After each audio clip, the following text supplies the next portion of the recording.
Hey friends, welcome back. Today I want to show you the introduction to the golden beads. I love following Montessori math, but the scope and sequence of things can be quite overwhelming, quite difficult to follow because it's not an exact sequence. Like it is a bit fluid how you move through it.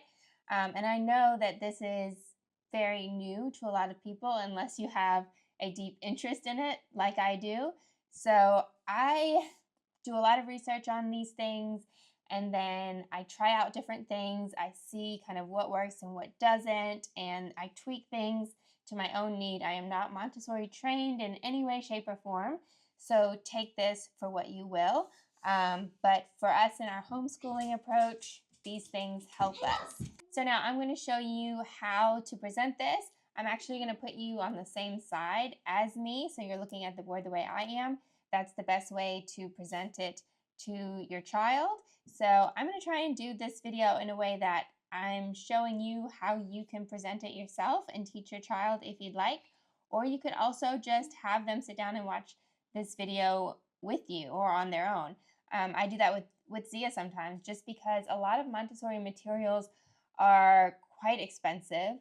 And also you don't necessarily have the space, storage space, etc. to have all of those things in your home. So sometimes it can be helpful just to have a video that they can watch with the materials. They don't necessarily get to practice it that much, but there are a lot of ways that you can do printables where they can practice these things themselves afterwards. But just seeing the presentation done in a video form can be very helpful. So that's what I'm going to do for you here. Also, if you're interested, I have created my own seasonal version of this activity. So if you're not all that interested in Montessori method or Montessori materials, but your child is still going to need these types of number and math lessons, I have also created a seasonal activity because what I personally like to do is once something has been introduced, then I like to use a lot more seasonal things to make it more fun and interesting for repeating lessons or encouraging my child to practice on her own. I actually have two seasonal versions of it. I've created one that we're using now with an apple theme, and then I also have another one which we will use in the next month or two, which is pumpkin themed. So I'm going to link that video. I will do a separate video lesson using that material to show you what it looks like and to just give another fun video lesson. And I will link that somewhere up here at the top of this video so you can check that one out too.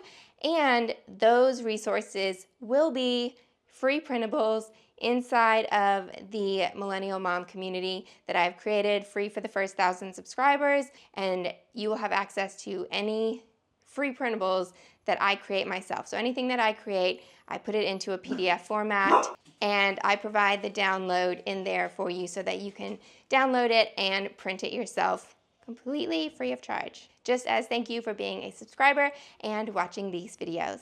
Now, I also like to give some helpful tips if you are teaching things at home and if you look at Montessori things, like I said, a lot of it is very expensive. So I like to show some ways that you can do it at home more simply and cost effective. They use a lot of mats and things, which is great. They particularly use green mats for math work. What I have is this is a cutting mat. It's one of those really thick, durable mats. And I use this. I got this one from Hobby Lobby. It might have been like $8 or something, not too expensive. And I use this on the table for any kind of craft work that Zia does, just to protect the table, not get glue, marker, paint, anything like that on the table.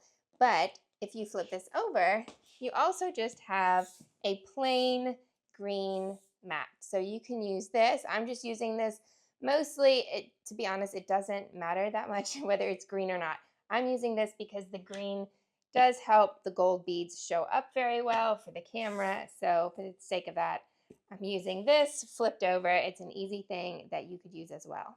Now for this lesson, it can also be helpful to have some columns with labels. So here we have a U for units, T for tens, H for hundreds, and TH for thousands. So I've just done this on a piece of green construction paper to easily and cost effectively create some labeled columns.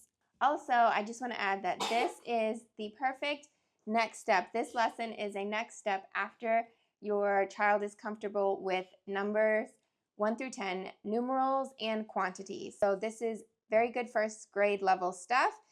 This is basically introduction to the decimal system. One other thing that I want to note for you moms, if you're going to be presenting this yourself, is that at this stage, we're not calling these 10 bars or 100 squares. We're simply going to call it 10, 100, just because this is the introduction to this material, and we don't want any additional like language, anything else, just to add too much information to cause confusion.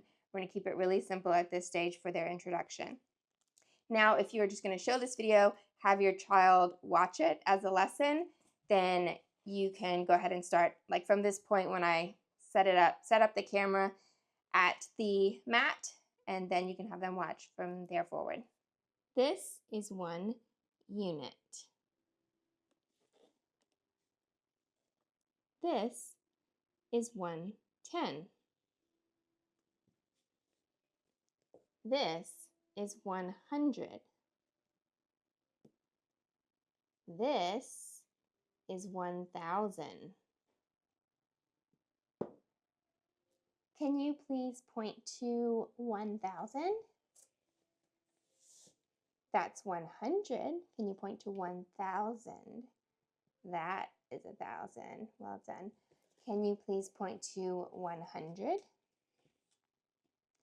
Can you please point to 110? Can you please point to 1 unit? Well done. Can you please hand me 1 unit?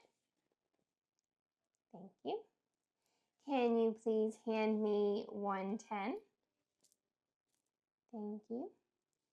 Can you please hand me 100? Thank you. Can you please hand me 1,000? Thank you. What is this? 100. 1,000. 1,000, correct. What is this? 100. What is this? 10. What is this? A unit. Wow, a A rolling rolling unit. This He's wanting to roll. Let's try and put him on his little dot. Sometimes we use a little cup to keep our units in, but it was a bit wide for that column. Unit. Well done. So 1 unit, 110, 100, 1,000. This one's so fun to play with. It is. Yeah. The 1,000 is fun because look at the shape. Look how many there are. 1,000 is a lot.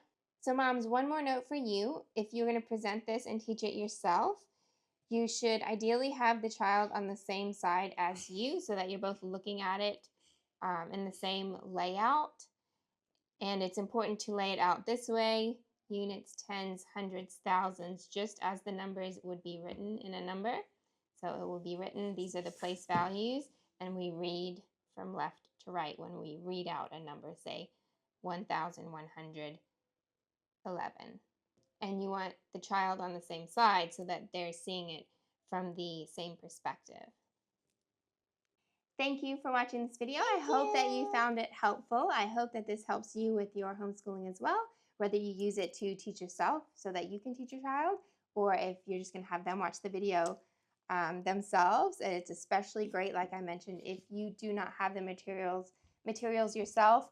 Watching the video instruction is a really cost-effective way to still kind of get the visual, even though you're not physically holding it. You're getting the visual and you're getting the lesson in a really good way without having to spend the money of all the cost of the materials. However, with that being said, if you would like to purchase materials of your own, I can link anything that I have purchased from Amazon or a website similar. I can put those links in the description box below for you if you are interested. So thanks for watching. If you like this video, if you found it helpful, I would love to have you subscribe, visit with us every week, and I'll be sharing loads more of these types of homeschooling lessons as well to help you on your own homeschooling journey. I'll see you again in the next one. Bye.